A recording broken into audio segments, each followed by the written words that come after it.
Look at your cousin. She got 95%. Look at the neighbor's son. He's already learning coding. These aren't just sentences. They are the background score of millions of Indian childhoods. We use comparison like a whip, thinking it will make our children run faster, but we don't realize that while they are running, they are also breaking inside. Namaste. Today, we are talking about the Sharmaji ka beta curse. In our society, comparison is often disguised as motivation. We think that by showing our child someone better, we are giving them a target. But what if I told you that comparison is actually a poison that kills a child's unique spark before it even has a chance to glow? Psychology tells us that a child's self-worth is a mirror of their parents' eyes. If your eyes are always searching for someone else's child, your own child begins to feel invisible. They stop trying to be the best version of themselves and start living in the shadow of a ghost, a perfect version of someone else that they can never actually be. Every time we compare, we create a conditional love environment. Without meaning to, we send a message, I will be proud of you if you are like him, or I will be happy if you beat her. This creates a deep-seated anxiety, a feeling that they are only valuable when they are winning. They aren't living, they are competing for your love. Here is the aha moment. Your child is a unique seed. You wouldn't compare a rose to a mango tree and ask why the rose doesn't bear fruit, or why the mango tree doesn't smell like a flower. They both have different seasons, different needs, and completely different purposes. When you stop comparing, you finally start seeing your child for who they truly are. So, why do we do it? Most of the time, it's our own fear. As Indian parents, we are terrified of our children being left behind in a crowded, competitive world. Our comparison is actually our own anxiety disguised as care. Recognizing that your pressure comes from your fear, not their failure, is the first step toward change. How do we break the trap? Tool 1. The past self comparison. Instead of comparing them to others, compare them to who they were yesterday. I noticed you handled that math problem much better than last week.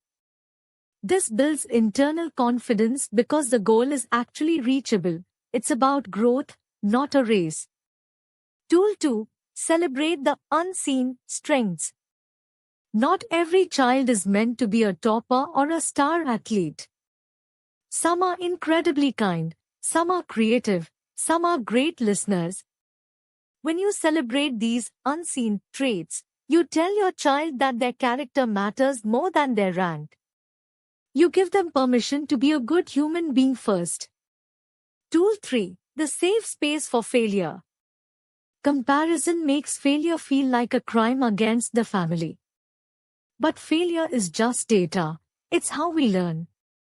When your child fails, don't ask what others got. Ask, what did you learn from this? How can I help you try again? This shifts the focus from winning to growing. The damage of comparison is long-term. Adults who were constantly compared as children often struggle with imposter syndrome. They are never satisfied with their success because they are always looking over their shoulder, waiting for someone to outdo them. By stopping the cycle now, you are giving them the gift of lifelong internal peace.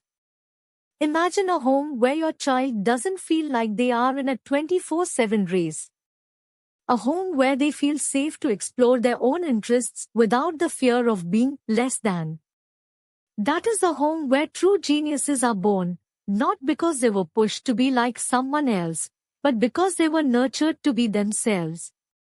It takes immense courage to be the parent who doesn't participate in the comparison Olympics at family gatherings. It's hard when other parents are bragging about medals and marks.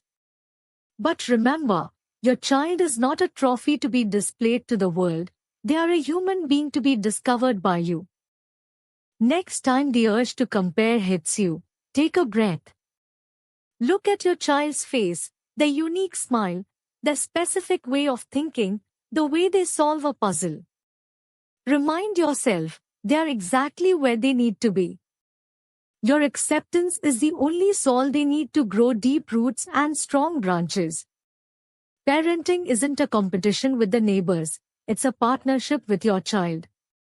When you trade comparison for curiosity, you unlock a side of your child you've never seen before.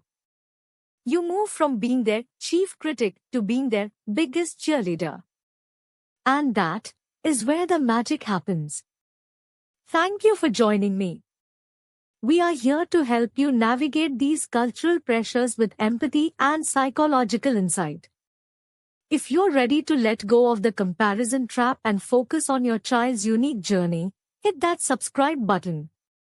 Let's build a generation of children who know they are enough. Tell me in the comments, what is one unique, hidden strength your child has that isn't related to marks or sports?